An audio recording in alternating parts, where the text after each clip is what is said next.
In the heart of Detroit, a city known for its history of car manufacturing and industrial grit, stood a shiny glass building that housed Apex Innovations. It was one of those companies everyone talked about, buzzing with ambition, promising to change the world with futuristic technology. But behind the polished exterior, things weren't going well.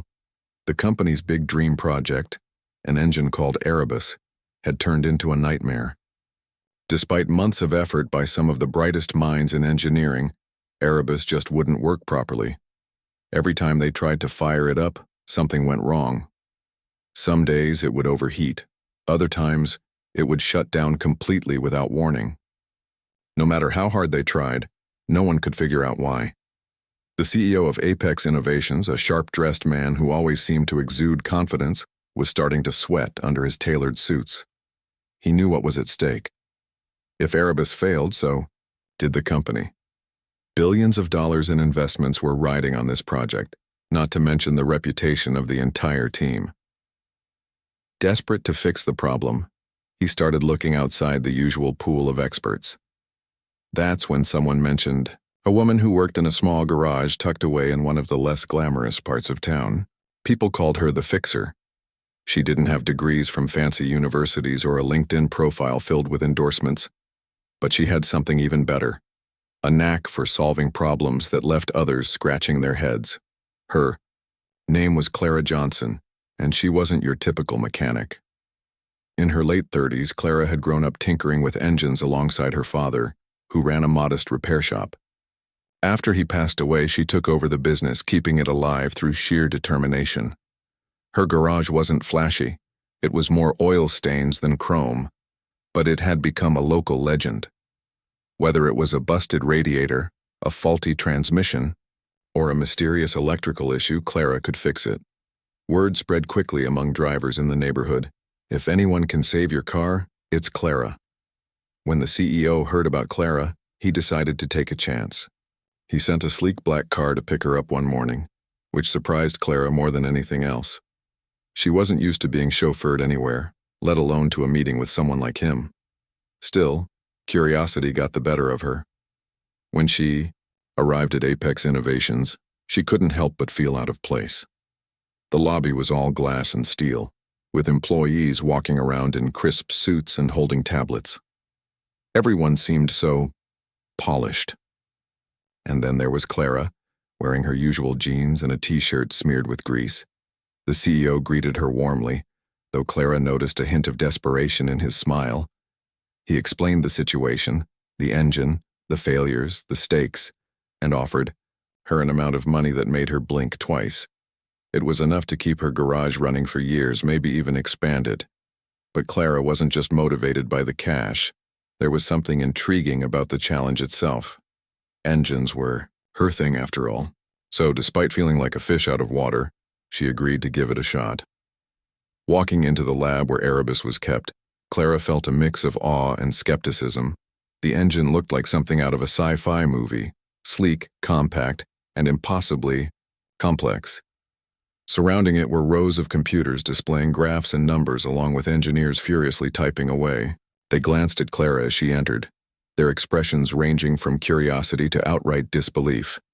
Clearly, they weren't convinced that someone like her could contribute much to the project.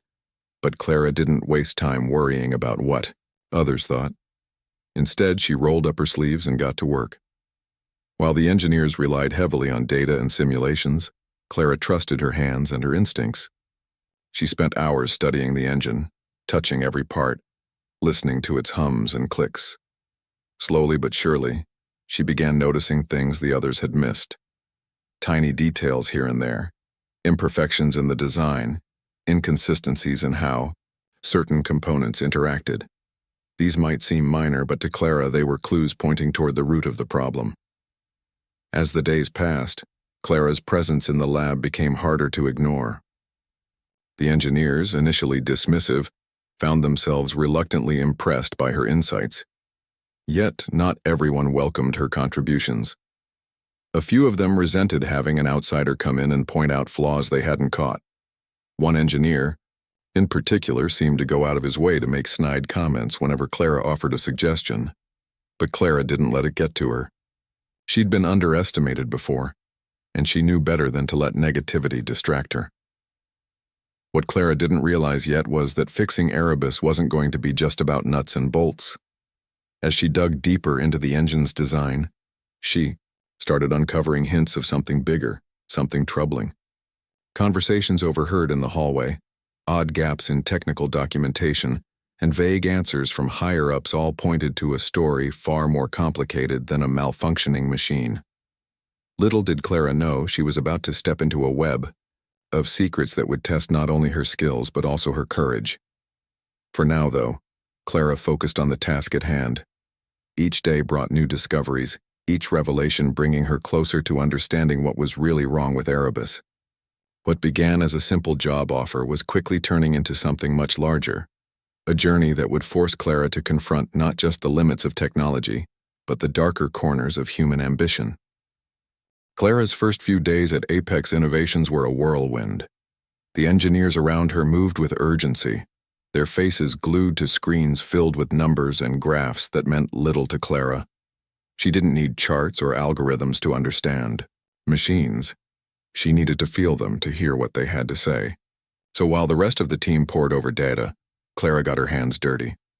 She crouched beside Erebus, inspecting every bolt, every wire, every curve of its sleek design. It wasn't long before she started noticing things others had overlooked. One of the first things Clara realized was that Erebus wasn't built like any ordinary engine.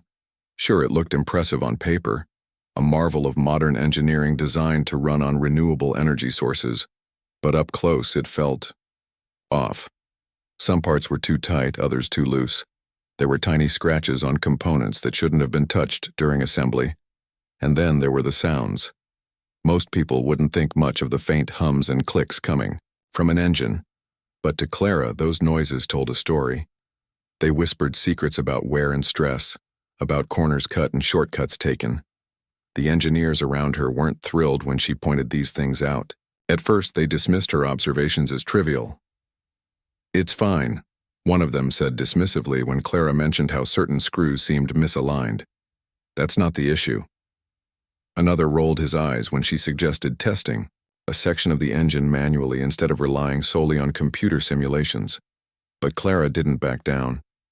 She'd spent years fixing cars that other mechanics declared beyond repair, and she knew better than to trust appearances or assumptions. What surprised Clara most, though, was the reaction of a young engineer named Daniel. Unlike the others, Daniel didn't scoff at her ideas. In fact, he seemed genuinely interested. One evening, after everyone else had left the lab, Daniel approached Clara while she was examining a particularly stubborn valve. "You really think this is part of the problem?" he asked, pointing to the component in question. "I know it is," Clara replied firmly. "See this groove here? It's rubbing against the housing. That friction builds up heat, which could explain why the system keeps overheating." Daniel nodded thoughtfully. "You're right. I've seen this kind of thing before. It's subtle, but it adds up." From that moment on, Daniel became Clara's unofficial ally. He admired her practical approach and began helping her navigate the labyrinthine politics of Apex Innovations. Together, they formed an unlikely partnership. Clara, the self-taught mechanic, and Daniel, the college-educated engineer, united by their shared goal of solving the mystery of Erebus. As Clara continued her work, she couldn't shake the feeling that something bigger was going on. Late-night conversations with Daniel revealed troubling rumors swirling through the company. People talked about rushed deadlines, questionable decisions made by higher-ups, and even whispers of stolen technology. Clara brushed it off at first. Office gossip was nothing new, but the more she worked on Erebus, the more those rumors seemed to make sense. One afternoon, while reviewing old blueprints of the engine, Clara stumbled upon something strange. A particular section of the design looked eerily familiar. She couldn't put her finger on it at first, but then it hit her. Years ago, she'd read about a small startup based in Africa that had developed a groundbreaking, energy-efficient engine. The design had been hailed as revolutionary, but the company mysteriously went bankrupt shortly afterward. Now, staring at Erebus's blueprint, Clara saw unmistakable similarities between the two designs. Her heart sank. Could it be possible? Had Apex Innovations somehow acquired, or worse, stolen the startup's technology? Clara wanted to believe otherwise, but the evidence was hard to ignore. She decided to dig deeper, using her access to Apex's resources to investigate further. With Daniel's help, she began piecing together fragments of information, emails, memos, and internal reports that hinted at unethical practices within the company. But the closer Clara got to the truth, the more resistance she faced. Some of the engineers who had initially dismissed her now seemed outright hostile. One day, she overheard a heated argument between two colleagues in the hallway. "She's asking too many questions," one of them muttered. "If she keeps poking around, we're all in trouble." Clara tried not to let it bother her, but the tension was palpable. Even the CEO, who had once greeted her warmly, now watched her with a mix of impatience and suspicion. "We need results, Clara," he said during one of their brief meetings. "Not theories." Despite the pressure, Clara refused to give up. She knew she was onto something important, something that went beyond just fixing an engine. This wasn't just about Erebus anymore. It was about exposing the truth, no matter how uncomfortable it might be. And deep down, she felt a responsibility to do the right thing. After all, if Apex succeeded in launching Erebus without addressing its flaws, the consequences could be catastrophic. Late one night, as Clara sifted through stacks of documents in a deserted corner of the lab, Daniel joined her. "You're playing with fire," he warned gently. "These people don't mess around." "I know," Clara replied, her voice steady. "But if I don't say something, who will? This isn't just about me or you or even this company. People's lives are at stake." Daniel hesitated for a moment, then nodded. "All right, let's do this together." With renewed determination, Clara and Daniel devised a plan. They would gather concrete proof of the company's misconduct and leak it to the press. It was risky, but Clara knew it was the only way to ensure justice. As they worked late into the night, surrounded by papers and laptops, Clara felt a flicker of hope. For the first time since arriving at Apex, she realized she wasn't alone. Together, she and Daniel were fighting for something bigger than themselves, for honesty, integrity, and the belief that doing the right thing mattered more than anything else. And so, as the days ticked closer to the public unveiling of Erebus, Clara prepared herself for the fight of her life. She didn't know what lay ahead, but one thing was certain: she wouldn't back down. Not now. Not ever. Clara's investigation into Apex Innovations was like trying to untangle a knot that only got tighter the more she pulled. Every new piece of information she uncovered seemed to lead to even bigger questions. Late nights in the lab became her routine, poring over documents and blueprints with Daniel by her side. The two of them worked quietly, careful not to draw too much attention. Clara knew they were walking a dangerous line. Digging into the company's secrets wasn't something the higher-ups would take lightly. One evening, while scrolling through an old email chain buried deep in the company's archives, Clara found something chilling. It was a series of messages between senior executives discussing how Erebus had been inspired by designs stolen from a small African startup. The emails didn't mince words. They talked about acquiring patents through backdoor deals and exploiting legal loopholes to claim ownership of technology that wasn't theirs. Clara felt sick to her stomach. This wasn't just unethical, it was outright theft. But that wasn't the worst part. As Clara dug deeper, she discovered another layer to the story. Erebus wasn't just copied, it was flawed. The original design from the African startup had been modified to cut costs, using cheaper materials and skipping essential safety checks. These shortcuts made Erebus unstable, prone to overheating and potential failure under stress. If the engine were mass-produced without fixing these issues, it could put thousands of lives at risk. Clara realized this wasn't just about corporate greed, it was about recklessness on a massive scale. The weight of what she'd uncovered hit her hard. She sat back in her chair, staring at the screen, her mind racing. What should she do? Go public with the truth? Confront the CEO directly? Or stay quiet and hope someone else stepped forward? Each option came with risks, but one thing was clear: doing nothing wasn't an option. Clara couldn't live with herself if she let this slide. Daniel noticed the look on her face and leaned closer. "What is it?" he asked softly. "This," Clara said, pointing at the screen. "They're not just stealing ideas, they're putting people in danger. If this engine goes live, it could fail catastrophically." Daniel's eyes widened as he read through the emails. For a moment, neither of them spoke. Then Daniel broke the silence. "We have to expose this. There's no other way." Clara nodded, though fear gnawed at her. Exposing the truth meant taking on one of the most powerful companies in the industry. They had money, influence, and lawyers who could crush anyone who crossed them. But Clara also knew she couldn't fight this battle alone. She needed help, and not just from Daniel. Over the next few days, Clara and Daniel worked tirelessly to gather irrefutable proof. They copied files, saved screenshots, and compiled everything into encrypted USB drives. To protect themselves, they made multiple copies and stored them in different locations. Clara even mailed one to a trusted friend outside the city, just in case something happened to her. Paranoia crept in as they worked, but Clara reminded herself why she was doing this. This wasn't just about her, it was about holding powerful people accountable for their actions. As the launch date for Erebus approached, tension filled the air at Apex Innovations. The CEO called emergency meetings, pushing everyone to finalize preparations. Engineers scrambled to meet impossible deadlines while PR teams crafted glowing press releases about the revolutionary engine. Clara watched it all unfold with a mix of anger and determination. She knew the clock was ticking. Then, one night, things took a darker turn.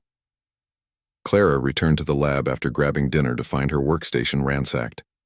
Papers were scattered across the floor, tools were missing, and her laptop lay open, its screen cracked. Her heart sank. Someone had been here, and they knew exactly what she was up to. Daniel arrived moments later, his face pale. "Did you touch anything?"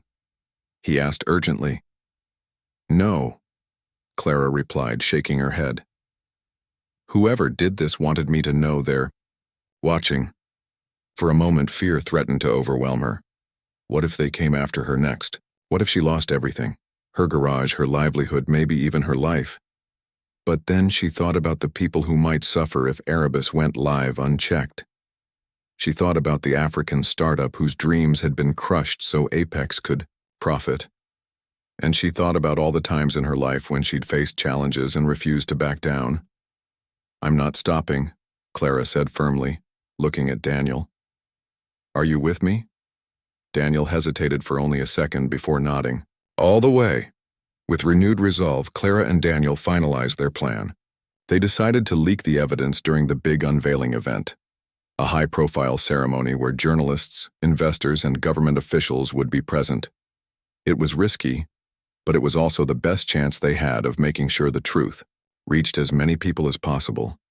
The morning of the event, Clara felt a strange mix of nerves and excitement. She dressed carefully, choosing clothes that made her feel confident despite the storm brewing inside her. As she walked into the auditorium, she saw rows of cameras flashing and reporters scribbling notes. The CEO stood center stage, smiling broadly as he introduced Erebus to the world. He spoke passionately about innovation, progress, and changing the future of energy. Clara listened silently, her fists clenched, waiting for her moment. When the CEO announced that they were about to demonstrate Erebus live, Clara stepped forward. All eyes turned to her as she walked toward the stage, her heart pounding but her voice steady. "Before we go any further," she said loudly, cutting off the CEO mid-sentence, "there's something everyone needs to know." The room fell, silent. Clara took a deep breath and began laying out the facts, the stolen designs, the dangerous shortcuts, the potential risks. Gasps rippled through the crowd as she displayed slides highlighting the discrepancies in Erebus's design. The CEO tried to interrupt, accusing Clara of sabotage and lies, but she held her ground. She knew the truth was on her side. Behind the scenes, Daniel uploaded the evidence to multiple whistleblower platforms, ensuring it spread quickly online. Within minutes, social media erupted with outrage. Journalists demanded answers, and the CEO's carefully crafted facade began to crumble. Security guards moved to remove Clara from the stage, but the audience erupted in cheers, chanting her name and refusing to let her be silenced. Standing there, surrounded by chaos, Clara felt a surge of pride.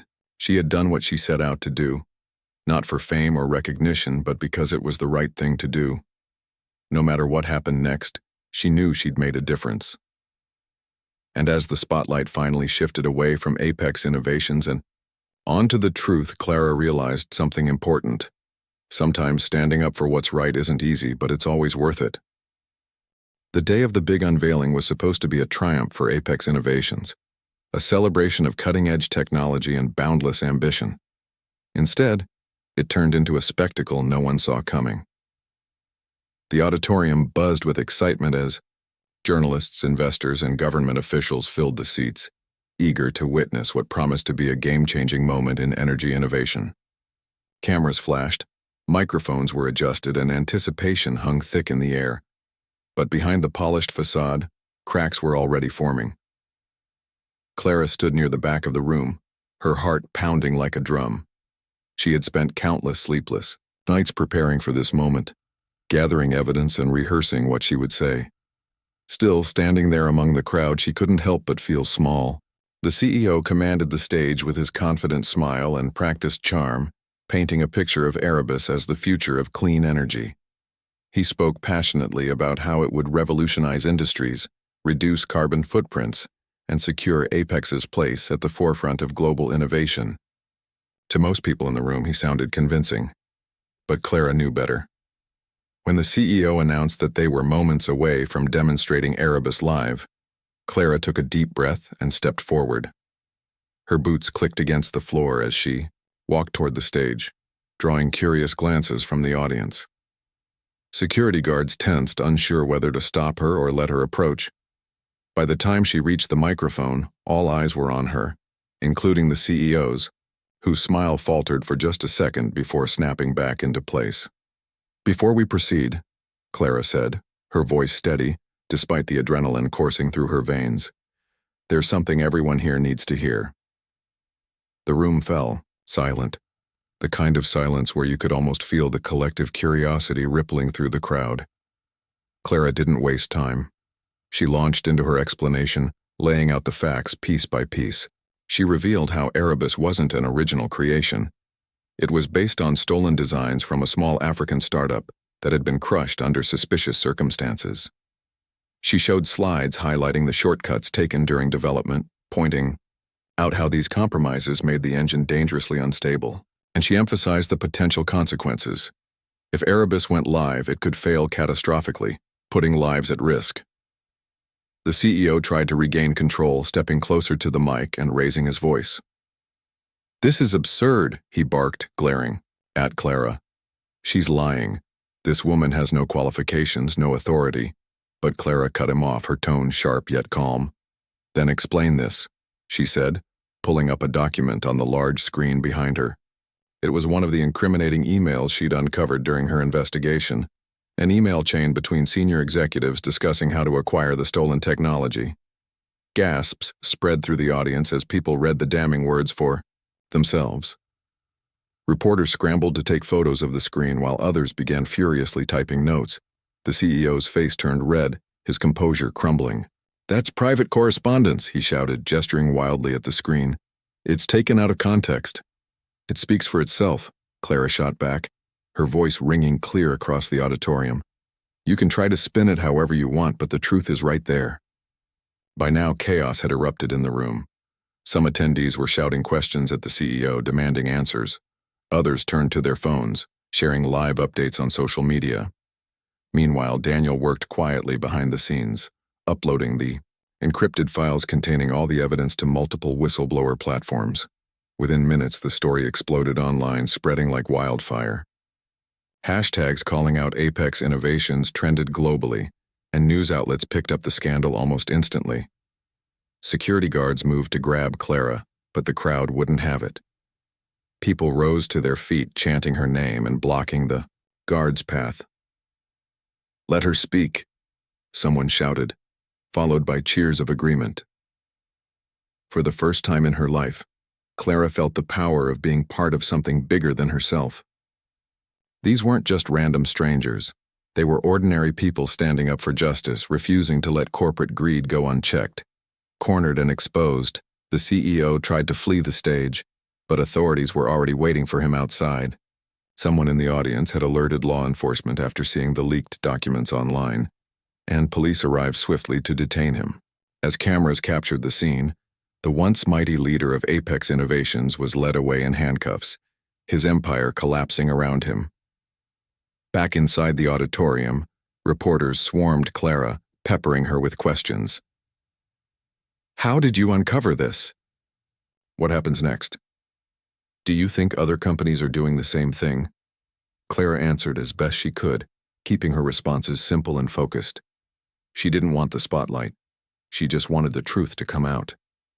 When asked why she risked everything to expose the scandal, she paused for a moment before replying, because it was the right thing to do. Sometimes doing the right thing means standing up, even when it's hard. As the dust settled, Clara found herself surrounded by supporters, people who thanked her for having the courage to speak out. Among them was Daniel, who gave her a proud nod. Together they watched as the world reacted to the bombshell revelation. Lawsuits poured in from shareholders and victims of the stolen technology, while government agencies launched investigations into Apex's practices. Within days, the company's stock plummeted, and several top executives resigned in disgrace. For Clara, the victory was bittersweet. She hadn't set out to destroy Apex Innovations. She simply wanted to hold them accountable. Now, as she left the auditorium with Daniel by her side, she reflected on everything that had happened. She thought about the long nights spent digging through documents, the fear of retaliation, and the weight of knowing she might lose everything. But she also thought about the people whose voices had been silenced, the inventors whose work had been stolen, the workers who had trusted their employers, and the communities who deserved better. That night, Clara returned to her garage, exhausted but exhilarated. The modest space felt more like home than ever before. She sat down on a stool, staring at the tools scattered across her workbench, and allowed herself a rare moment of quiet reflection. What started as a simple job offer had turned into a fight for justice, a fight that had changed not only her life but countless others. And though she knew the road ahead wouldn't be easy, Clara felt ready to face whatever came next. After all, she had learned something important along the way. When you stand up for what's right, you never truly stand alone. In the weeks that followed the Erebus scandal, Clara's life changed in ways she never imagined. Overnight, she went from being a relatively unknown mechanic to a household name. News outlets couldn't get enough of her story. A working-class woman who had taken on one of the most powerful companies in the industry, and won. People called her a hero, an inspiration, even a symbol of integrity in a world that often seemed to lack it. But Clara didn't see herself that way. To her, she'd simply done what needed to be done. The aftermath of the scandal was chaotic. Apex Innovations crumbled under the weight of lawsuits, investigations, and public backlash. The company's once gleaming headquarters now sat empty, its logo covered by graffiti scrawled by protesters. Former employees scrambled to find new jobs, while investors tried to recover whatever scraps were left of their investments. The CEO, whose face had been plastered across newspapers and TV screens, faced criminal charges for fraud and intellectual property theft. It was a dramatic fall from grace, but Clara felt little satisfaction in watching it unfold. For her, the real victory wasn't about revenge. It was about accountability. As the dust settled, offers poured in from all directions. Tech giants, universities, and nonprofit organizations reached out, eager to collaborate with Clara or hire her as a consultant. Some promised her fame, others fortune, but Clara turned them all down. She wasn't interested in trading her garage for a corner office or swapping her oil-stained jeans for business suits. Instead, she decided to focus on what mattered most: her community. Clara transformed her modest garage into something much bigger than just a repair shop. With the money she'd earned from her brief stint at Apex, she expanded the space, adding classrooms and workstations where people could learn and experiment. She started offering free workshops for kids and adults alike, teaching them everything from basic car maintenance to advanced engineering concepts.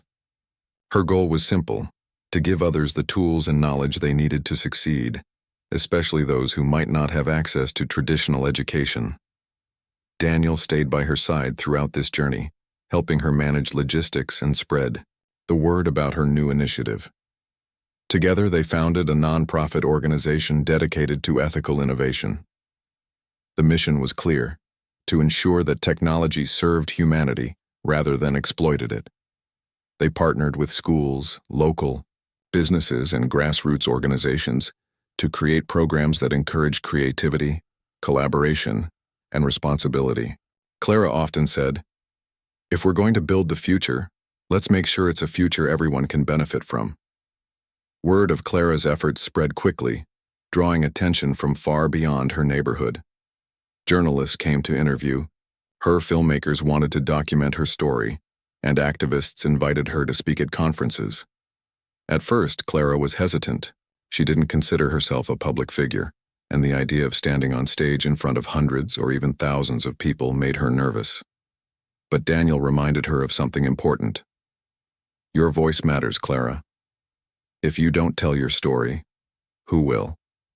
So Clara began sharing her experiences, speaking at events and writing articles about the importance of honesty, integrity, and standing up for what's right. She talked about the challenges she'd faced, the fears she'd overcome, and the lessons she'd learned along the way. Her talks weren't polished or rehearsed, they were raw and heartfelt, resonating deeply with audiences. People walked away inspired, reminded that even ordinary individuals could make extraordinary impacts. Years passed, and Clara's influence continued to grow.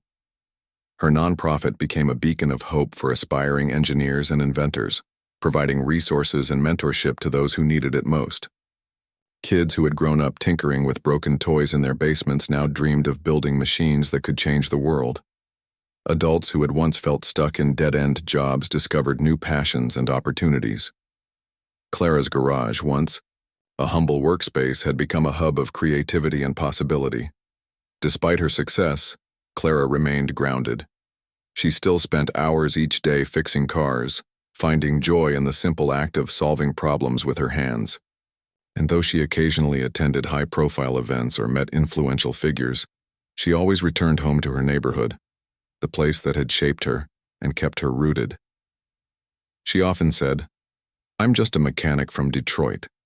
Nothing more, nothing less." Looking back on her journey, Clara felt a deep sense of pride, not because of the accolades or recognition, but because of the lives she had touched. She thought about the young girl who had shown up at one of her workshops, wide-eyed and curious, and gone on to win a science fair with a project inspired by Clara's teachings.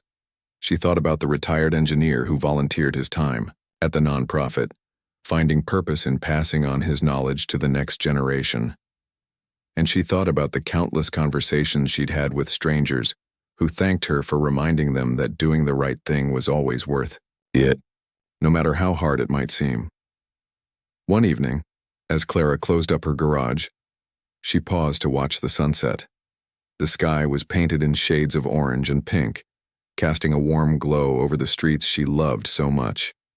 She thought about how far she'd come since that day a sleek black car had pulled up to take her to Apex Innovations. Back then, she'd been unsure of herself, questioning whether she belonged in a world of suits and PhDs. Now she knew exactly where she belonged, with her community, using her skills to make a difference. Clara smiled to herself as she locked the door and headed home. Life hadn't turned out the way she'd expected, but maybe that was the beauty of it. Sometimes the most meaningful journeys are the ones you never plan for, the ones that challenge you, push you, and ultimately transform you into someone stronger and wiser than you ever thought possible. And so, Clara Johnson, a mechanic from Detroit, proved that greatness isn't defined by titles or wealth, but by the courage to stand up for what's right and the willingness to lift others up along the way.